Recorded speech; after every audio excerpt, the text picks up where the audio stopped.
Assalamualaikum warahmatullahi wabarakatuh. Selamat berjumpa kembali dengan saya. Sebelumnya saya ingin mengucapkan taqabbalallahu minna wa minkum, syamana wa syamakum. Mohon maaf lahir dan batin. Baik, kita akan lanjutkan ke topik setelah UTS di metode kuantitatif pengambilan keputusan, yaitu tentang teori game atau game theory. Langsung saja. Jadi game teori ini sebenarnya adalah teori yang sudah lama yang digunakan oleh para matematika untuk membuat model. Awalnya game teori itu adalah dipakai oleh para matematikawan untuk melihat skema atau pola-pola yang sering muncul di dalam permainan kartu, kemudian di permainan-permainan judi dan lain sebagainya. Tapi semakin beriringannya waktu, teori ini kemudian berkembang dan diaplikasikan ke bidang-bidang yang lain. Sebagai contoh, ada peraih Nobel yang namanya John Nash.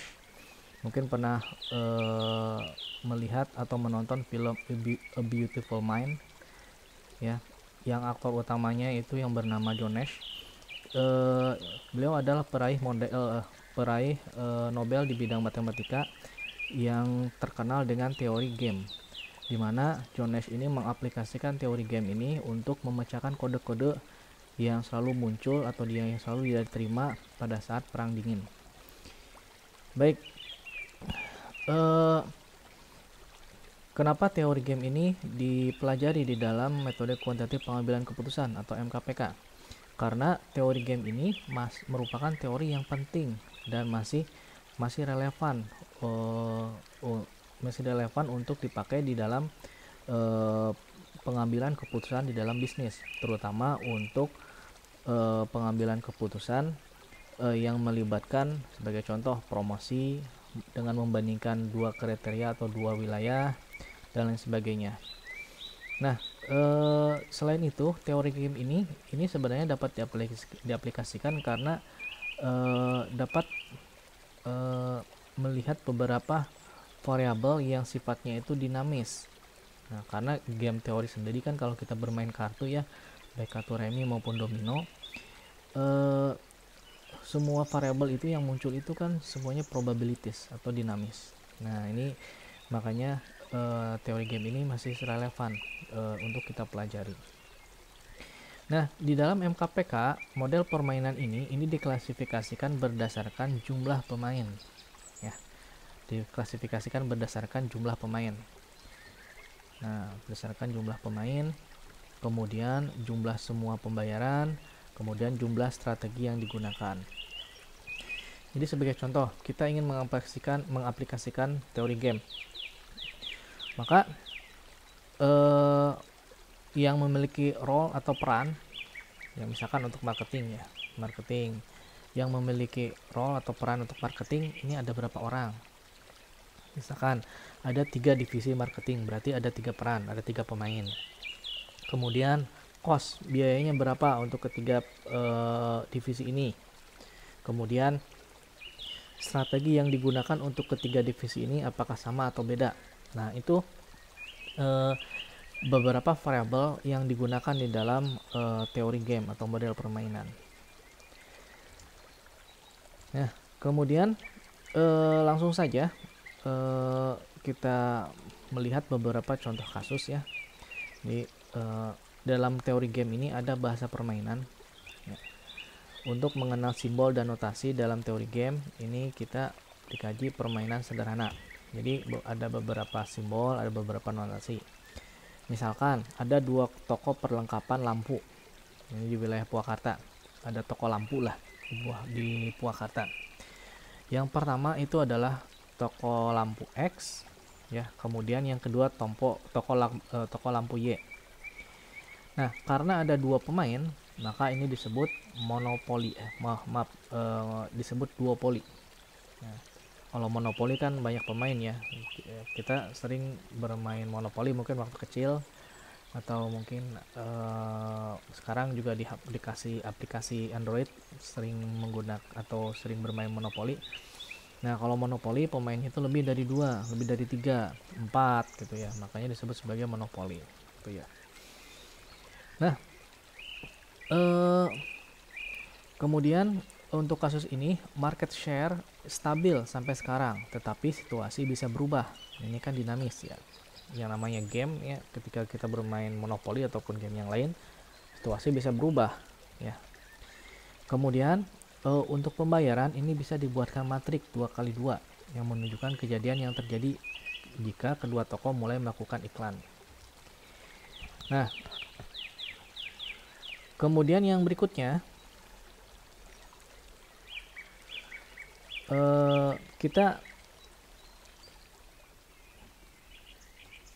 kita buat matrik sebagai berikut. Toko Y dan toko X ini menggunakan strategi berbeda dalam pemasaran ya.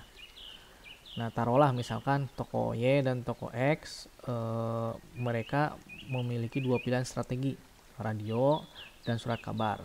Nah, ada kalanya mereka menggunakan radio, ada kalanya mereka menggunakan surat kabar. Jadi strateginya bisa berbeda, bisa juga sama. Jadi bisa jadi suatu waktu ya toko X dan toko Y sama mengiklankan lampu mereka atau produk lampu mereka di radio. Tapi bisa juga satu waktu berbeda, toko X dan toko Y. Misalkan toko X mengiklan di radio, kemudian toko Y mengiklankan di surat kabar, gitu ya. Tapi yang jelas strategi yang mereka gunakan itu mereka menggunakan strategi promosi di radio dan strategi di surat kabar. Ya, ada kalanya strateginya sama bersamaan, ada kalanya strateginya berbeda. Ya, baik. Kemudian kita tunjukkan matrik, ya, matrik pembayaran payoff matrik. Payoff matrik untuk toko X. Nah, ini X1 dengan radio, kemudian Y1 dengan radio, ini 3. Ya. Kemudian toko X dengan radio, ya X1, kemudian Y2 itu toko Y dengan surat kabar, ini 5. Kemudian X2 dengan surat kabar, kemudian Y1 dengan radio, ini 1.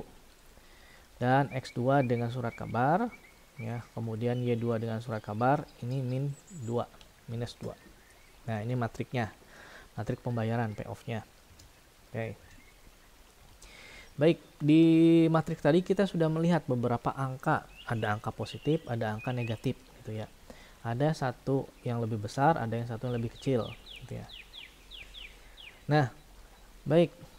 Ini ada bahasa permainan atau standar yang dipakai dalam teori game.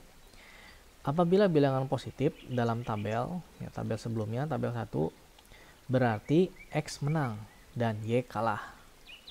Kalau bilangan positif, ya. Nah, jadi seperti ini. Saya tunjukkan kembali. Ya. Ini positif. Ini positif. Berarti X menang, Y kalah. Ya.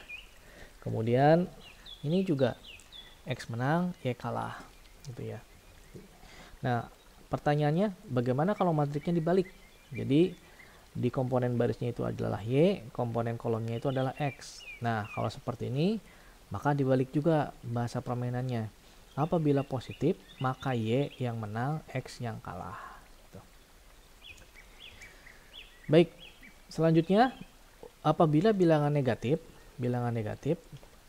berarti Y menang, X kalah. Kebalikan ya. Nah, baik. Di teori game ini, pemain Y akan menggunakan kriteria minimax. Ya, minimax. Baik. Nah, ini penjelasan dari tabelnya. Ya, ini penjelasan dari tabel 11. Maaf. X1, Y1. Jadi radio dengan radio. Positif kan tadi ya, positif 3, berarti X menang 3, Y kalah 3 gitu ya. Kemudian X1 dan Y2 positif 5 ya, X menang 5, Y kalah 5. X2 dan Y1 ya, tadi positif 1, Y menang 1, X menang 1, Y kalah 1. Nah, sedangkan yang terakhir X2 dan Y2 tadi negatif 2, berarti X kalah 2 dan Y menang 2.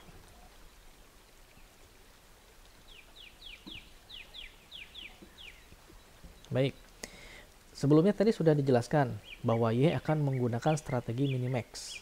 Nah, jadi kriterianya apabila seorang pemain, dalam hal ini adalah Y, menggunakan kriteria minimax, maka akan memilih strategi yang meminimalkan kemungkinan kerugian maksimum, gitu ya. Karena minimax ini kan di pembahasan sebelum UTS meminimalkan angka atau meminimalkan kerugian, ya.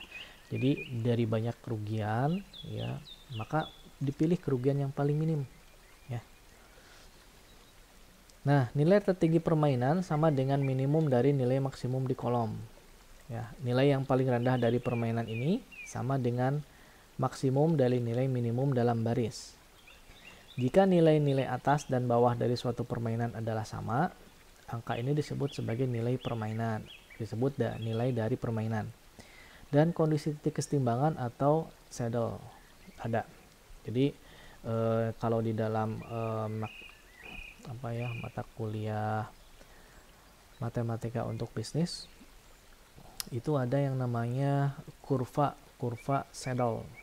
Nah, di dalam kurva saddle ini adalah ada saddle point atau titik kesetimbangan.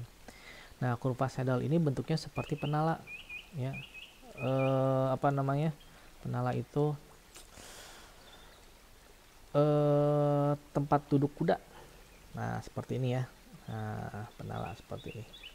Nah, seperti ini. Ini seperti ini ya. Nah, jadi ini bentuknya penala. Nah, ini namanya kurva saddle. Nah, di sini ada titik kesetimbangan. Nah, titik kesetimbangan ini disebut sebagai saddle point. Oke.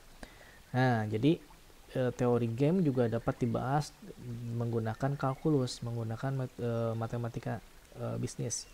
Menggunakan konsep kalkulus, kita bisa menghitung atau mencari berapa sih nilai dari saddle point.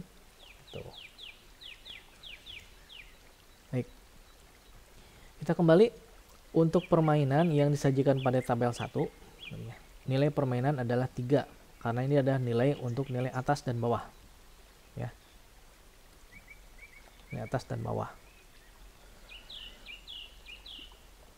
Jika permainan adalah hasil pertandingan rata-rata atau yang diharapkan, maka jika permainan dimainkan dalam jumlah tak terbatas.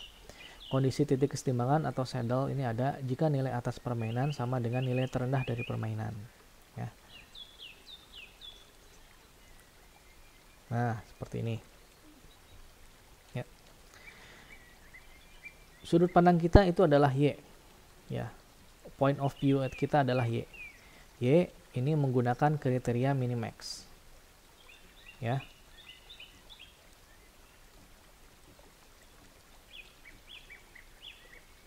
Oke.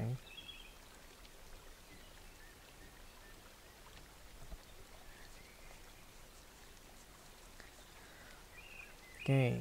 Jadi minimax ini meminimalkan kerugian yang mungkin. Ini sudut pandangnya Y. Nah, kita lihat ke titik, ke angka. Nah, 3.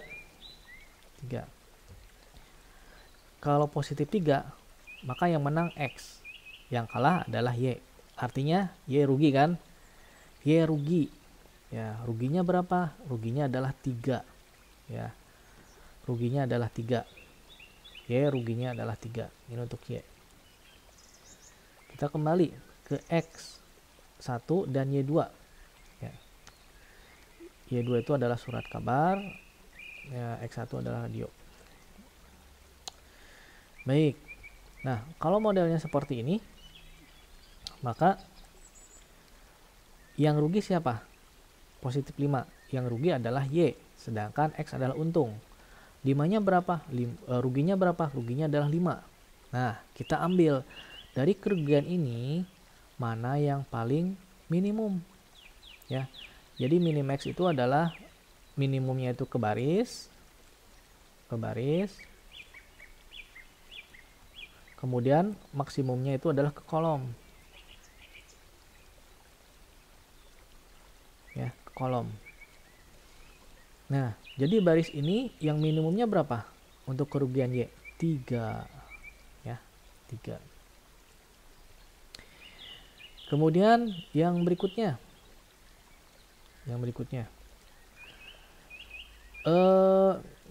Di sini ada angka positif 1. Berarti X menang, Y kalah. Rugi kan? Kemudian di sini ada angka Y2. Ya. Berarti ya Y menang, X kalah. Oke. Nah, dari dua angka ini, kalau dari atas ya, 3 dan 5 minimumnya berapa? 3. Nah, kalau angka ini minimumnya berapa? Minus 2. Kita tuliskan saja, minimumnya minus 2. Baik. Kemudian kita masuk ke kolom. Di sini 3, di sini 1. Ya. Maksimumnya untuk angka ini berapa? 3. Gitu ya. Kemudian di sini ada 5 minus 2, maksimumnya 5. Oke. Di sini ada kriteria minimum untuk baris, di sini ada kriteria maksimum untuk kolom. Nah, dari dua kriteria ini, karena Y menggunakan minimax, maka Y ambil nilai minimum dari kedua kriteria tersebut. Minimum untuk untuk kriteria pertama ya, untuk yang baris nilai minimumnya adalah ini kan minimum ya, minimum saya ralat dari dua kriteria ini menggunakan minimax, maka kalau di sini minimum cari maksimumnya, kalau di sini maksimum cari minimumnya. Nah, nilainya adalah nilai maksimum dari kriteria baris adalah 3, sedangkan nilai minimum dari kriteria kolom adalah 3. Nah, sehingga dari sini ya kita ambil titik itu 3. Nah, ini cerita kenapa di slide sebelumnya di slide sebelumnya, nah nilai permainan adalah 3. Kenapa nilai permainan 3? Karena kita menggunakan kriteria minimax. Oke, sebentar. Baik, jadi seperti ini. Ya.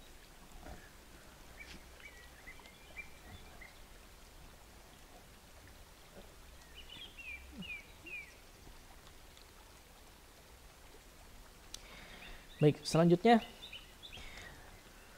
Jadi, strategi murni ini ada ketika pada titik kesetimbangan, ya, titik kesetimbangan, saddle point. Nah, menggunakan kriteria minimax, kita lihat pada tabel 2, ini memiliki titik kesetimbangan atau saddle point. Dengan demikian, ini merupakan contoh permainan yang murni, karena ada kesetimbangan, ya, ada kesetimbangan. Kita cari kesetimbangan.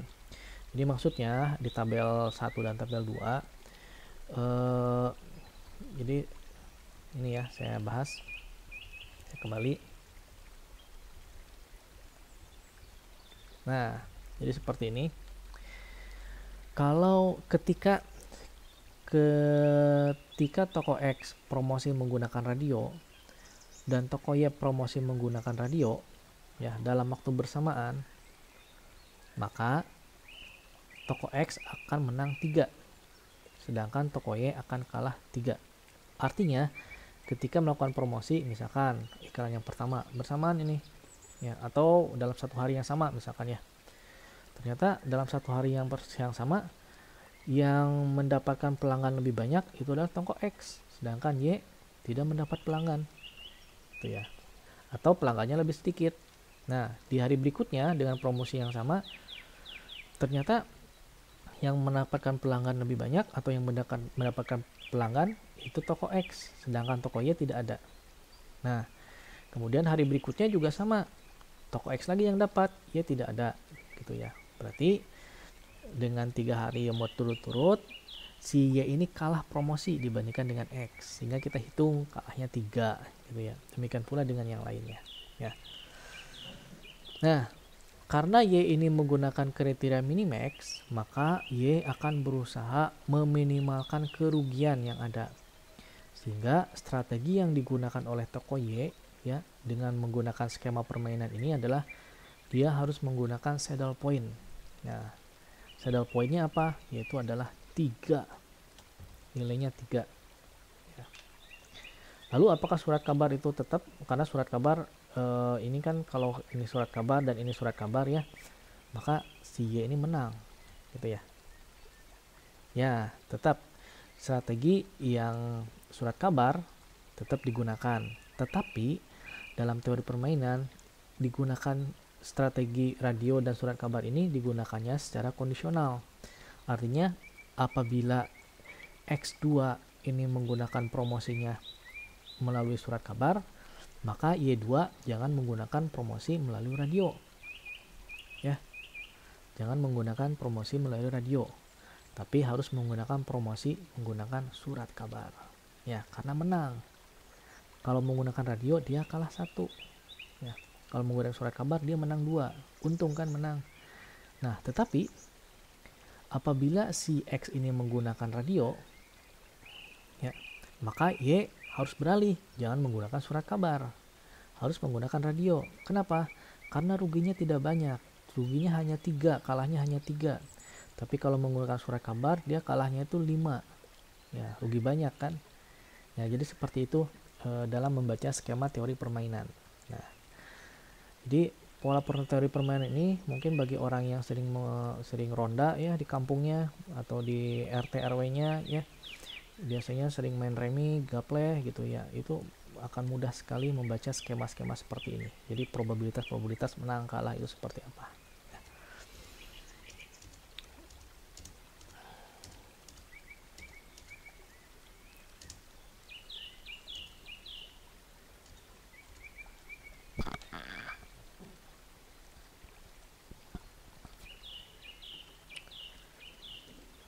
Jadi baik, tadi adalah contoh pure strategi ya. Nah, contoh lain itu dari pure strategi ini ditunjukkan pada tabel 3. Jadi di dalam tabel 3 ini kita harus perhatikan bahwa angka 6 adalah angka terendah pada baris dan angka tertinggi pada kolom, gitu ya. Dengan demikian itu adalah titik keseimbangan atau saddle point. Tuh. Ini contohnya seperti ini ya. Ini contoh tetap menggunakan kasus yang sama X dan Y, tapi skema menang kalahnya berbeda. Ini ya. X1 Y1 positif 10, X1 Y2 positif 6, X2 Y1 minus 12, X2 Y2 positif 2. Nah, kita lihat ya. Ini kriteria minimum pada baris kan, kriteria minimum ini 10, 6, minimumnya adalah 6. Kemudian yang kedua barisnya 2 minus 12 dan 2, kriteria minimumnya adalah minus 2. Kemudian yang berikutnya itu adalah ini kriteria maksimum pada kolom, maksimumnya 10, dan yang berikutnya kriteria maksimumnya itu adalah 6. Nah, jadi dari nilai di bawah ini kita lihat nilai yang sama ya. Ini kan nilai maksimum, maka kita pilih nilai minimumnya. Ini karena maksimum. Karena maksimum kita pilih nilai minimumnya. Minimumnya adalah 6. Nah, sedangkan di sini karena ini adalah barisnya itu adalah minimum, kan minimax ya. Maka kita pilih nilai maksimumnya adalah 6. Ini maksimumnya. Nah, karena nilai yang dipilih dari baris dan kolom ini sama, 6, maka ini disebut sebagai saddle point, yaitu keseimbangan.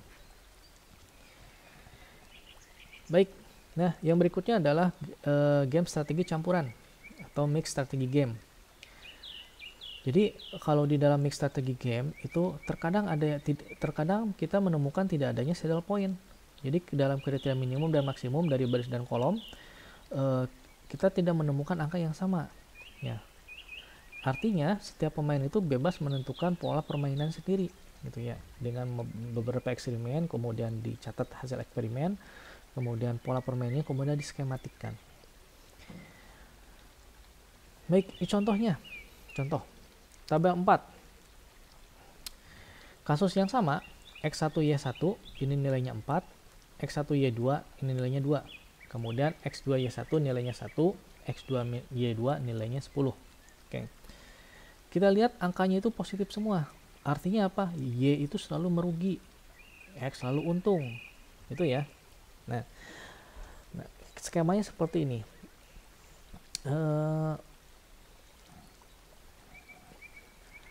Maksud saya untung rugi ini bukan berarti profit. Ya, artinya X itu selalu diuntungkan dengan skema permainan seperti ini karena X selalu berdapat lebih banyak daripada Y, itu ya. Dalam hal profit itu bisa juga kita interpretasikan sebagai profit, bahwa misalkan X1 Y1 ternyata profit X ini 4 kali lipat daripada profit Y. Ya, berarti X menang, Y kalah 4. Atau X1 Y2 profit X ini ternyata 2 kali lipat daripada profit Y. Berarti X-nya menang 2, Y kalah 2, gitu ya. Jadi skematiknya seperti itu. Jadi interpretasi permainan itu bisa dibaca, interpretasinya bisa beragam. Bisa interpretasinya untuk untung rugi. Bisa juga interpretasinya untuk jumlah profit, perbandingan jumlah profit, gitu ya. Oke. Nah, baik, kita lanjutkan.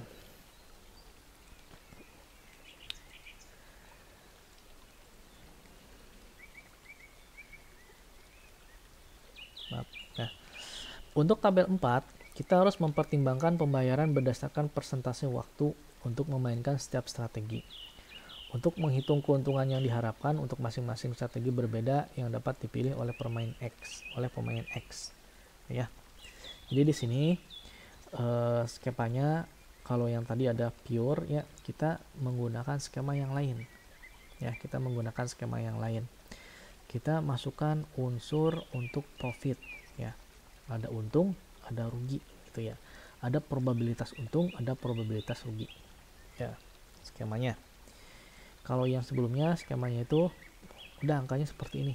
Berarti X kalah 4, X menang 4, X menang 4, kemudian Y kalah 4, dan seterusnya. Kita coba untuk memasukkan presentasi untung ruginya. Ya. Baik, kita menggunakan strategi campuran. Ya, strategi campuran. Dengan persentase P sama Q ditampilkan. Ya.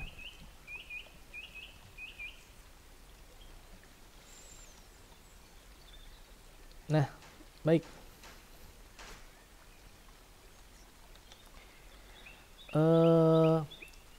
Nilai X1, ya, X1 kita taruhlah nilai X1 kita simbolkan dengan Q. X2 simbolkan dengan 1 min Q.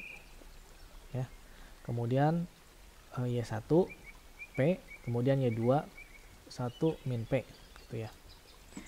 Ini adalah perolehan yang diharapkan. Perolehan diharapkan jadi seperti ini. Perolehan yang diharapkan untuk baris pertama, ya, baris pertama untuk X1 itu adalah 4P ditambah 2 kali 1 min P, itu ya. Nah, ini akan sama dengan Q. Ini sama dengan Q, ya. Kemudian yang ini itu adalah 1P ditambah 10 kali 1 min P. Ini sama dengan 1 min Q, gitu ya. Kemudian yang berikutnya yang ke kolom. Nah, 4Q ditambah 1 kali 1 min Q. Nah, ini sama dengan P, gitu. Kemudian yang berikutnya 2Q ditambah 10 kali 1 min Q. Ini sama dengan 1 min P, ya. Baik.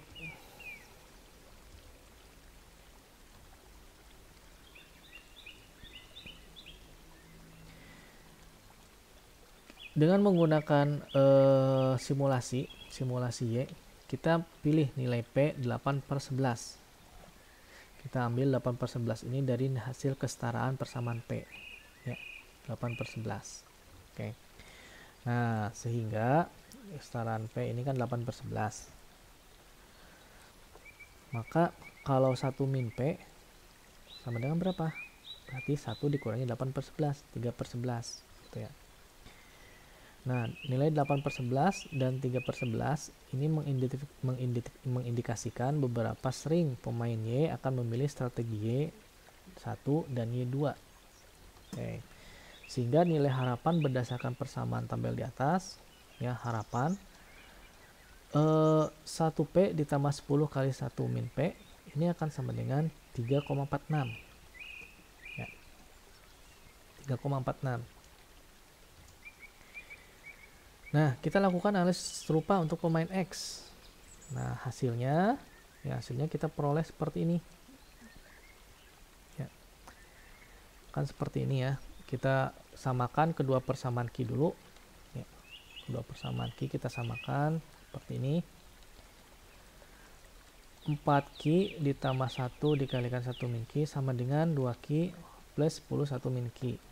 Nah, sehingga dari sini akan diperoleh Q sama dengan 9/11. Sehingga 1 min Q adalah 2/11. Gitu ya.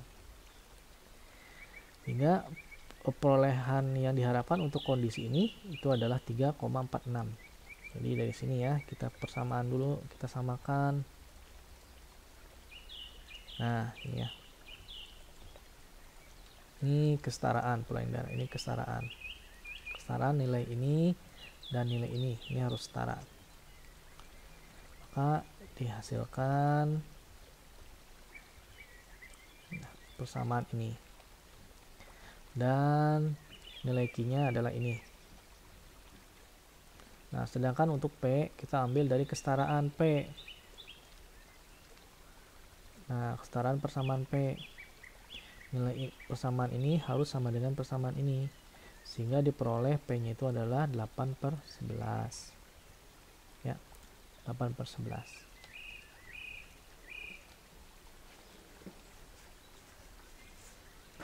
Oke.